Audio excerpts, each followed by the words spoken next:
am 16 years old. I like to sing, I like to dance, and I like to be around with little kids. I was diagnosed with bipolar disorder almost 2 years ago and started medical treatment with medication and therapy. My mom kept asking me if I would go see a doctor so that the doctor can figure out why I act the way I do. Around that time I was having a hard time sleeping, or sometimes I couldn't even open my eyes and just stayed in my bed from 8 o'clock at night to 2 o'clock in the afternoon the next day. I was just so depressed all the time. Everything was hard. Just hard. I wanted to kill myself and die so nothing was hard anymore. I would be fine, and all of a sudden I couldn't help myself crying or kept laughing for no reason. The next day I would get really irritable and get mad about nothing. Just like my mood changes, my brain's ability to process changes, so people think I am not doing what I'm capable of doing or not trying hard enough.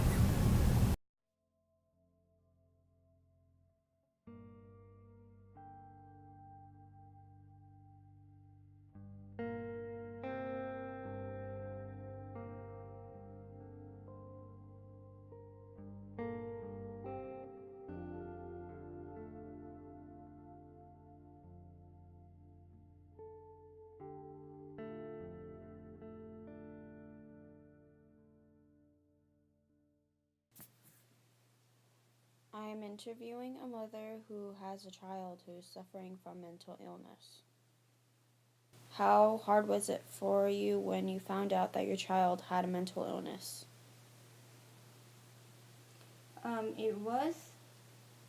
It was hard to find out, but then at the same time, there was always a feeling that my child is suffering from some kind of illness that affects my child's brain. So when I found out, in fact, my child is suffering from illness that affects her behavior and the way she thinks, I felt, okay, so that's why she does what she does. So now we can get help.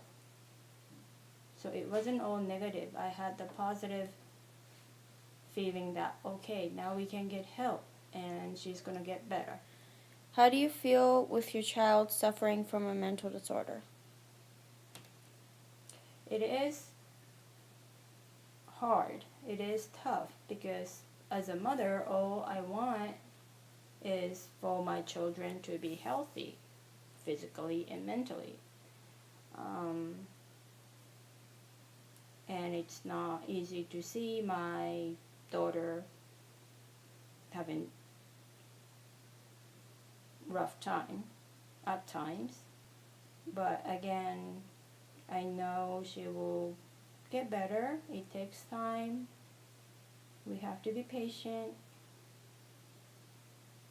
and do what doctors tell us to do what the therapists tell us to do.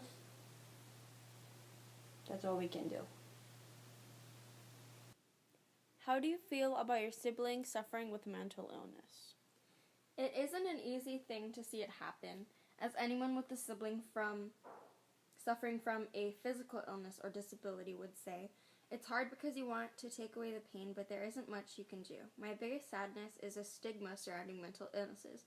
So many people think the mentally ill are all psychotic and avoid them, when in reality they are regular people just trying to get by like everyone else. How do you think you can help your sibling? I can help my sibling by being as open and understanding as possible. It is difficult at times to refrain from retaliating, but I try to keep a calm composure most of the time so my sibling doesn't get even more angry or sad. is what type of mental illnesses are your teenage patients suffering from?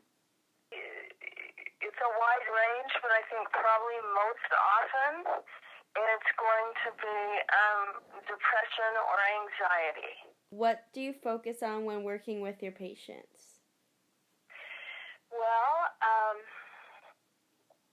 I think in general, with a teenager, I am wanting to help them find their voice. And then I'm going to want to focus on then what their concerns and their feelings are, and what is it that's difficult for them at that time. So then I'm going to focus in specifically more on what's going on with that young person. What kind of support system at school is the most effective for teens with mental illnesses? Well, I think, the most important thing is that, there are issues of privacy with mental illness, with anyone's private information of any kind. I always say, first and foremost, there's nothing to be ashamed of in it, but it is private. So this is where it gets a little bit tricky, because the school has to be aware of something before they can assist you in it. So you do have to be, mindful of the fact that to get support from the school, they are going to have to be aware of what you need. So the first thing is dealing with those issues and making the school aware of what you feel like you can make them aware of, and so that they can then, oftentimes, the first thing the school will do is, they'll say, well, how can we help? I think accommodations, I think parents, students, school personnel, oftentimes mental health personnel, working together, and for schools to have a way to work together as a vital member of a team that includes that adolescent, all working together to assist a teenager in managing whatever it is that they're going through. I conducted an online survey about mental illness. Here are a few of the questions that I asked. Would you be willing to have a person at your work or school with a mental illness? 78.3% said that they agree. 6.8% said that they disagree about it. And 14.9% that they were not sure if they would like to have a person at their school with a mental illness. The next question I asked was, people with a mental illness are generally quiet and shy. 69.6% said that they disagree with this. 23% that they were not really sure, but 7.5% said that they agree. Another question I asked was, when you look at someone, you can tell that they have a mental illness. 58.4% said they can't really determine if someone has a mental illness when you look at them. 6.2% said yes, that they can. But 35.4% say they can't really tell if someone has a mental illness if they look at them. The last question I asked was, would you be happy to have a person with a mental illness be your friend?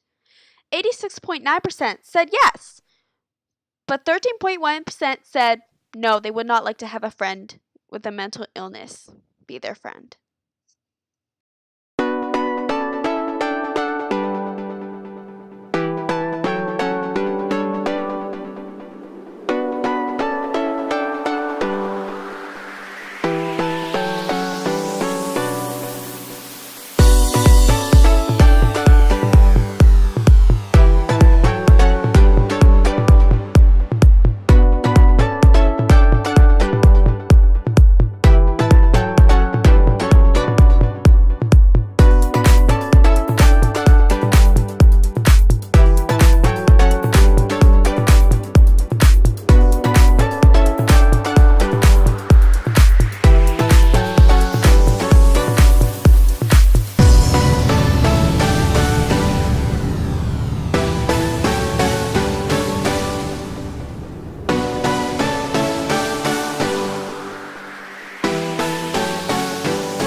Gatto speaks up about living with bipolar disorder. She says on quote, "Bipolar disorder is part of my life, but it doesn't define me. For those struggling with mental health issues, it is so important to speak up for yourself and learn how to live well."